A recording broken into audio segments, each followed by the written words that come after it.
Hey guys, it's Jay Cruz here from Team Shockwave with a deck profile that a lot of you guys have been asking me for. I've had a lot of people at my locals, they saw my match, they enjoyed how my deck was consistent, and it was just funny, and they actually asked me if I can make a deck profile for you guys. And here I am. If you haven't seen my match, check it out over here somewhere. You guys will enjoy it. I definitely appreciate your opinion on the match and the deck. But yeah, let me get into the deck profile, show you guys how it is and how it's been doing for me. So here's my deck. Pretty much this is my layout of my deck so far, guys.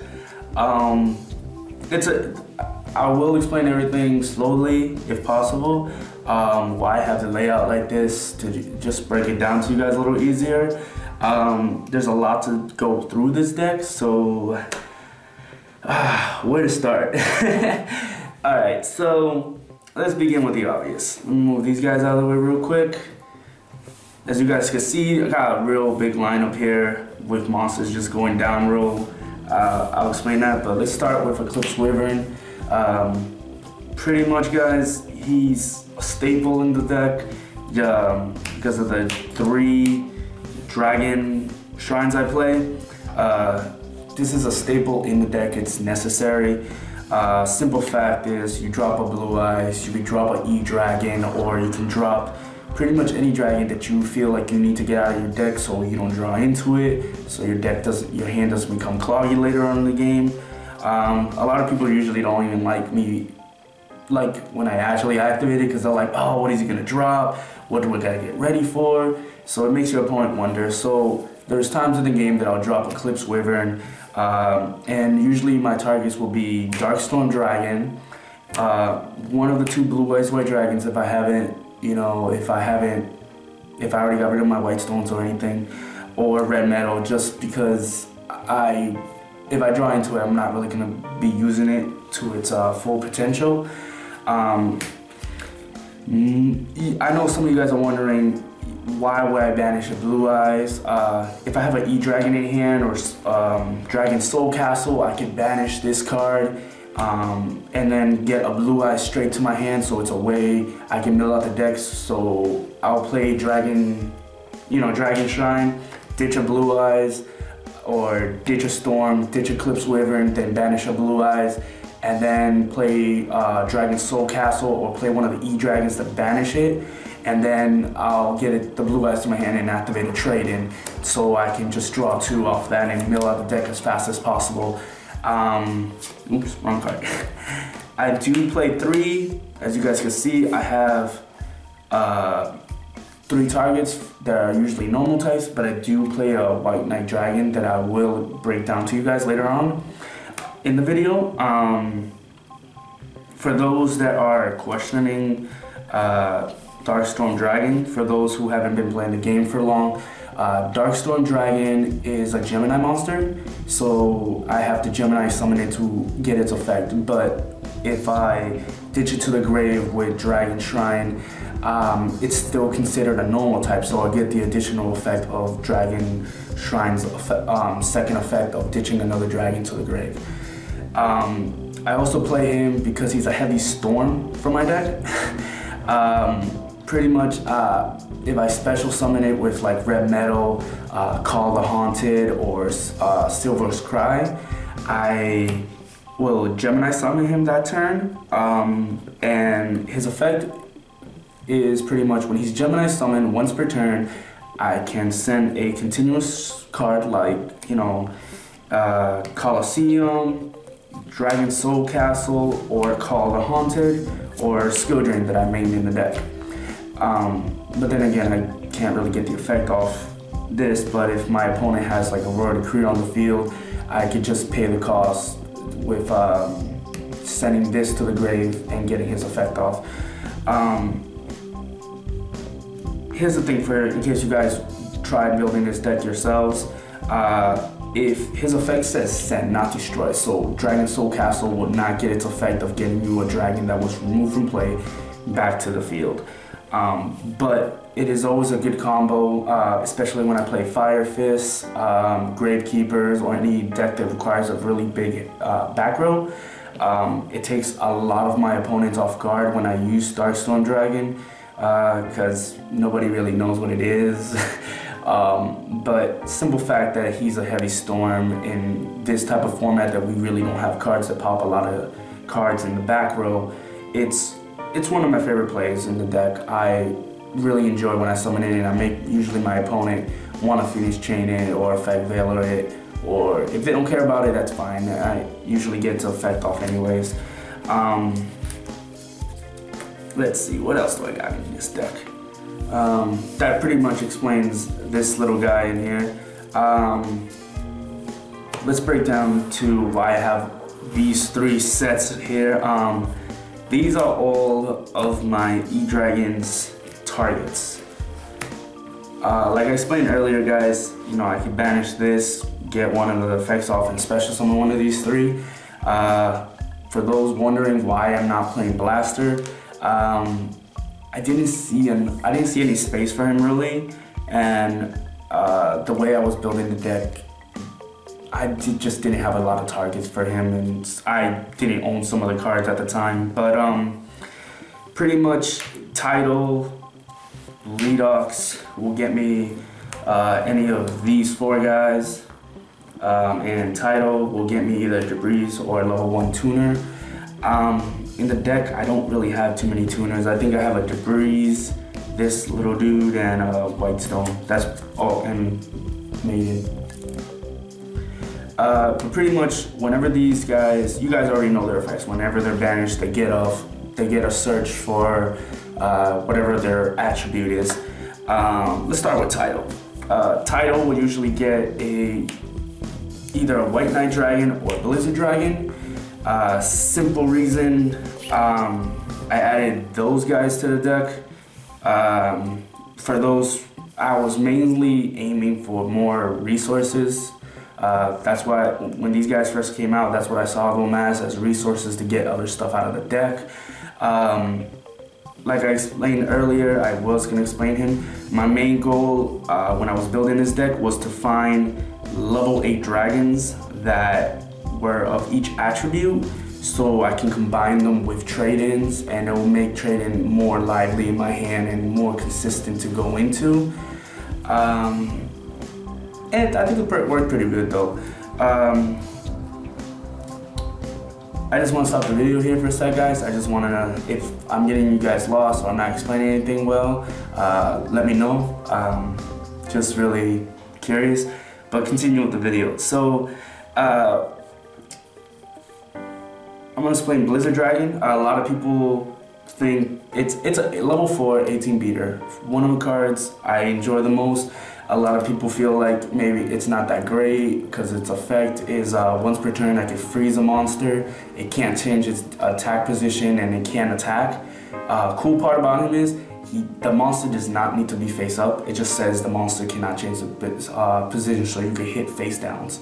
One of the best combos I do with him, and I caught a lot of my friends off, was I'll activate Colosseum with him on the field, keep freezing my opponent's monster even though it's bigger than mine, and with Colosseum there, my opponent can't summon anything and they can't attack because I keep freezing them once per turn, so I make them waste a few other resources, maybe a Divine Wrath or a Phoenix Chain on this, and eventually I'll probably banish it just for a Red Metal, or I'll Synchro or Exceed. Just a really awesome play. White Knight Dragon, main reason I played it was level 8, and like I said earlier, I use it with trade-ins. Another reason I put it into the deck was it's a 3k beater. It's pretty much has Blue Eyes White Dragon stats, but it also has 2 additional effects. It has the effect that it can't be targeted by spells or traps.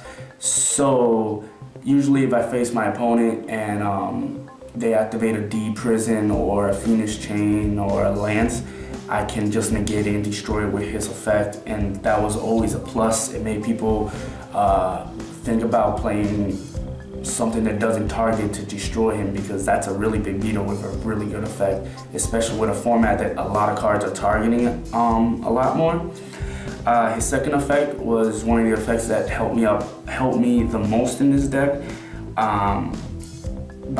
Whenever one of my smaller monsters will get attacked, pretty much if one of my opponents attacks one of my smaller monsters and its attack is less than his, the attack is directed towards him. So if you attack my Maiden, my Whitestone or something in his attack mode or defense mode, I'll have to pay the cost of sending a card to the grave from my side of the field to change the attack to him. So it just makes a lot of people want to hesitate about, you know, what they want to do against this guy or how they want to get rid of it.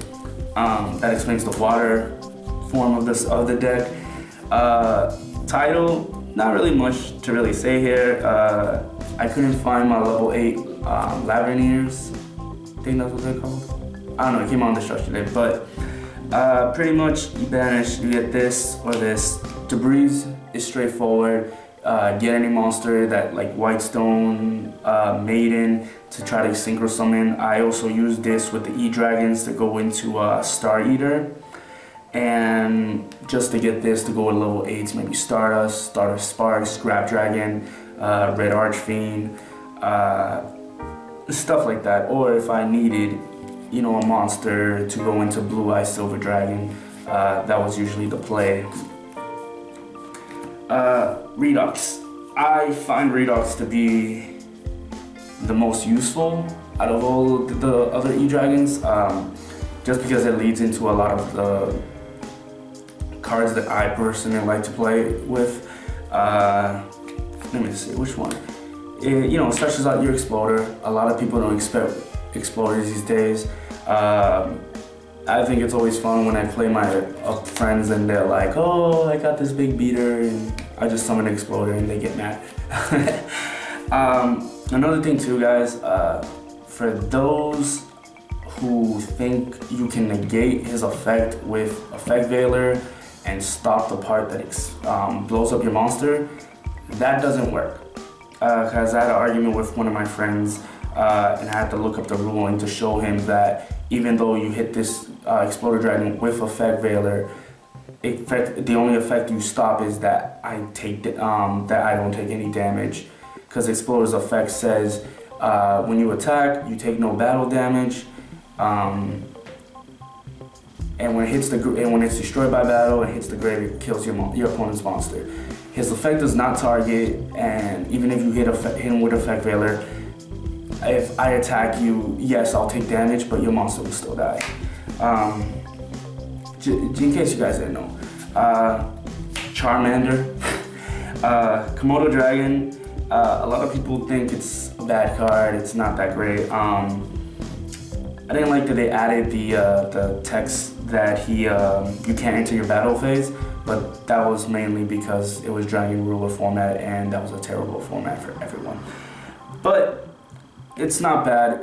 He's pretty much in the deck for setup, or if I need to play something like 1-for-1, or if my opponent has something I can't run over, I'll just set this guy down, wait until he runs him over or plays Dark Hole or something, and then I'll just summon a big monster from my hand. Because that's one of the biggest problems with this deck. It has a lot of big monsters. So there's times especially if I go first, I'll set this, they kill it somehow, and I'll summon like a Blue Eyes or a Red Metal or something. One of the other things too about Komodo Dragon is that when his effect goes off, because your opponent knows that you have a whole bunch of big dragons in your hand, you're giving them the awareness that you don't have too many plays, but at the same time, this makes them want to either negate this dude's effect if possible, and then, you know, next turn you probably still go off because you have E-Dragons and other stuff in your deck. But this whole deck makes your opponent hesitate, especially how, if you guys seen my video or the way I'm explaining the deck so far, this deck is resourceful, and it makes your opponent want to hesitate a lot because they don't know what they're playing against, and that is a big surprise factor that can win you a lot of games in this you know, in Yu-Gi-Oh. But moving on, besides those guys, I also play Vanguard. Not the card game guys, but this dude is called Vanguard of the Dragon. He's one of the best guys. He came out a long time ago in Raging Battle. I think that was one of the best sets for a lot of cards. Simple fact, we got so much support in not just dragons, but the deck, that whole set just had a lot of support of cards that a lot of people are using these days. But his effect is one of the best, I think.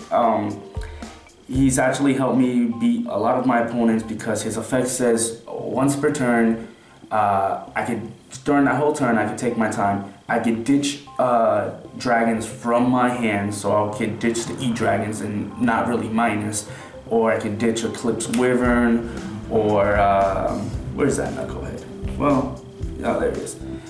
Whitestone Dragon, and get their pluses, plus he gets a 300 attack point boost. So he's already 17, he becomes 20, and I can just ditch any amount of dragons from my hand to give him more 300 attack boost over and over. One game I played against my opponent, I made him about 26, 29. Even though I only had 1 or 2 cards left in my hand, he was big.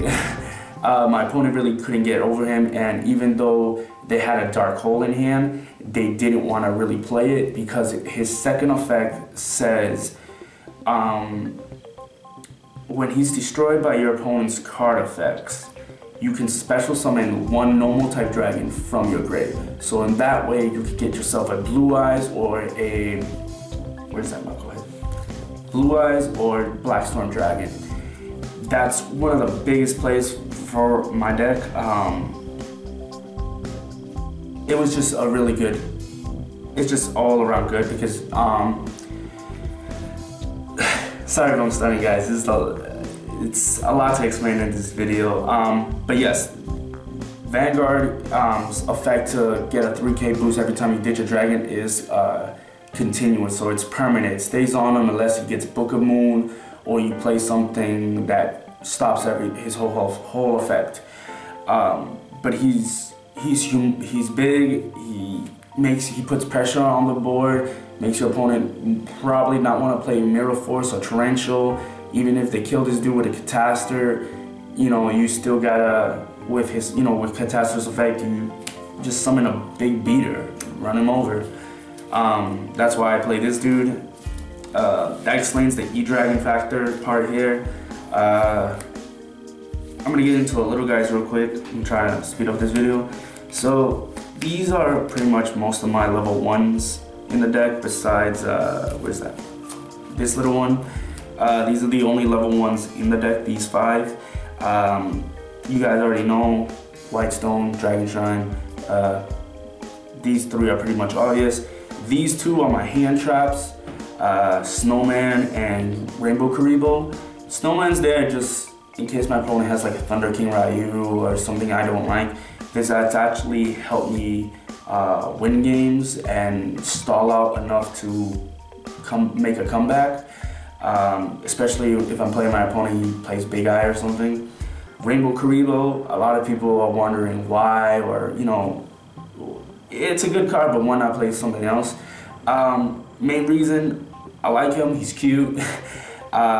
He has 2 effects that, you know, if I've had my opponent take control of one of my Blue Eyes while I had 2 on the field. He tried to suicide and then was trying to aim for game, but I dropped this, stopped the Blue Eyes, and I still had my other Blue Eyes on the field. He couldn't swing out for game because none of his monsters were big enough. Next turn, I top decked into Dark Hole the whole field, and summoned a few E-Dragons and ran over his life points.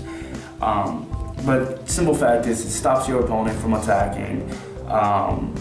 If it's in the graveyard, you know, you can special summon it, protects you for another turn, and that's my personal preference of running this. It's just good defense. You can't go wrong with it, and if you want to put Formal Synchro on the deck, it usually helps out. I already explained these. Dark Hole, 1 for 1, ditch E-Dragon, ditch Eclipse Wyvern, ditch something that helps you guys get a plus, summon a level 1 tuner, Maiden, Whitestone, or anything that you guys probably want to probably exceed with these guys. Synchro summon. Colosseum, pretty much straightforward. Spells, I play a lot of quick plays in this deck. 2 Silver Cries, Book of Moon, just because it's more diverse. 2 Lances, that's my preference, just for stats, attack-wise when you're playing your opponent. Burial from a Different Dimension, get any dragons that were removed from play or slow down your opponent. And 1 MST, and it helps. I really don't feel like I should play 2. That's just me. Traps. 2 Call of the Haunted. I feel like that's not a call. There it is. 2 Calls of the Haunted to bring back your big beaters or just make your opponent wonder what you got. Skill Drain hurts your opponent. Doesn't really affect you too much because you have giant beaters on the field, so you're gonna run everything over. 2 Dragon Shrines. Really good. Gets dragons back even if your opponent, if you have a lot of stuff banished and your opponent, you don't feel like activating it, just wait until your opponent activates MST or something to blow it up, activate it, get the effect off, continue your game. Especially if your opponent doesn't know what you have face down. Compose, pretty straightforward. Mirror Force, just because most of my little monsters aren't big enough sometimes and I can't get a big enough monster to kill everything all the time, so Mirror Force is there, and 1 Bottomless. That's pretty much the deck. I'm not gonna go into the extra deck because it's always changing, but I will show you guys some of the Exceeds and Synchros that I have been playing. That's not one of them. Let me move some of the stuff out of the way, guys. I really hope you guys are enjoying the video so far. I had a lot of joy building this deck. But yeah, let's talk about this. So, the few times I do get her out, Queen Dragoon helps me get certain monsters out, makes my opponent hesitate. Just a good way to get dragons. Thunder and Dragon blows up all monsters on the field. And so, Thunder and Dragon, he's in the deck pretty much like I explained to you guys earlier. Takes 2 normal types. You can use it with Storm or just 2 Blue Eyes White Dragons. He's really good. I've used him in a few matches. It's actually helped me win against a lot of my opponents. He's pretty much a dark hole for the field. Sadly, he gets rid of my monsters too, but yeah, I'll just activate his effect, pop the field, and destroy my opponent's monsters. One of the best combos I've ever done with Storm Thundering will be to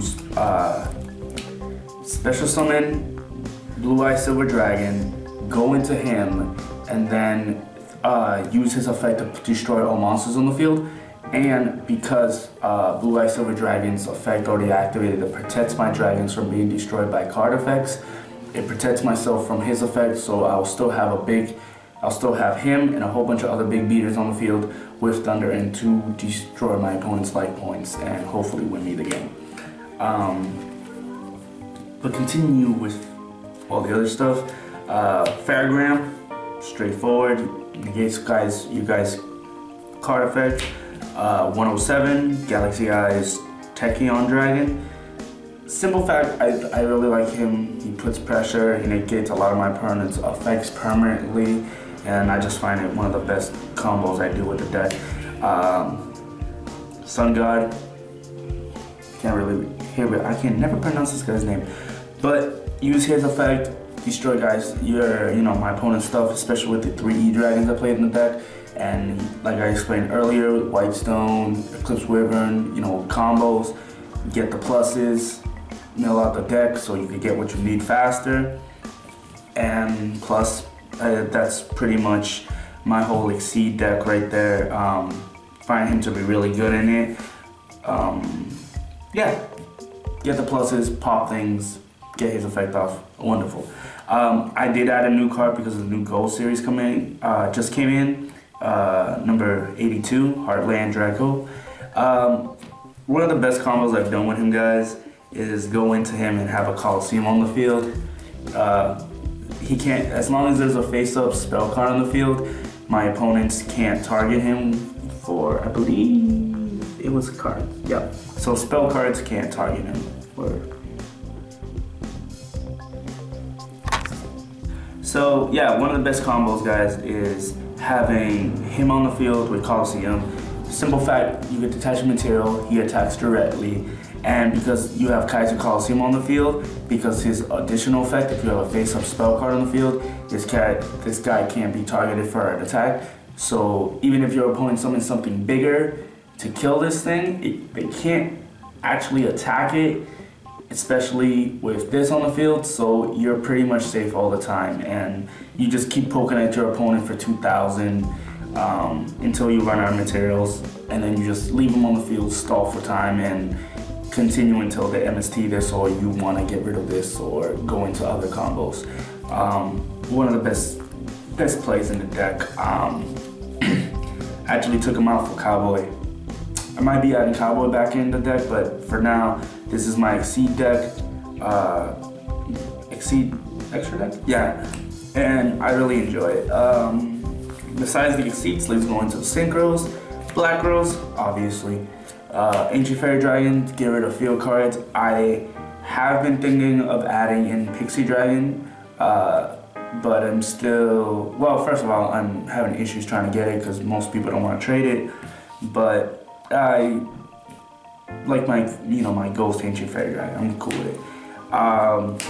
Stardust Spark and Stardust, both equally good for their own effects.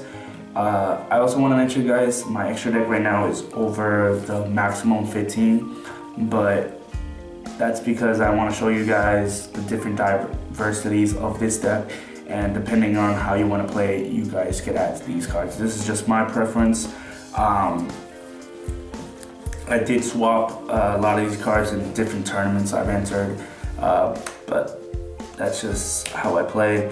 Red Archfiend, it's a 3K beater. Another reason why I play him, even though a lot of people are unaware or just don't feel like it's good enough in their deck, is I run into a lot of people who play monsters that I just can't kill. Like, they'll have a whole field full of scapegoats or marshmallows and all. You know, when you push your opponent to a point where they have a whole bunch of no back rows, but have so many defense monsters that they feel like they're safe, just summon this guy, kill all defense position monsters, and you continue with your day to wreck their lives. Because I run into my opponent that will have a Redox on the field, Spirit Reaper, and a couple face downs like a Fossil Dino and a Pinwin Soldier, and they're waiting for me to run those over so they can gain momentum and take control of the field again. And I'll just summon this, attack a Redox or anything that's face up already in defense mode, kill all their defense position monsters, and they just look at me depressed because I summoned this monster that they think is worthless, and they cry about it. But yeah. 2 Blue Eye Silver Dragons. I have been thinking of playing the third, but I feel like the deck does well just with 2. There's been a lot of times that my opponent will compulse it after its effect wears off, and I'm completely fine with that because I could just reuse it later. But for now, I actually prefer just 2 in the deck.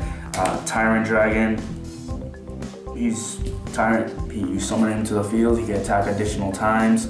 One of the best combos is to summon him, destroy Dragon Soul Castle. He gets the additional attack, plus you get a dragon that was removed from play. Oh wow, I skipped another level 8. I thought that was something weird. Scribe Dragon, same thing, guys. Pop your Colosseum, pop something you don't really care about, or pop Dragon Soul Castle, get dragon removed from play, pop something. And then Star Eater, pretty much straightforward, guys. But yeah, that's my whole extra deck right now. Yeah, it's definitely over the maximum, as you guys can tell.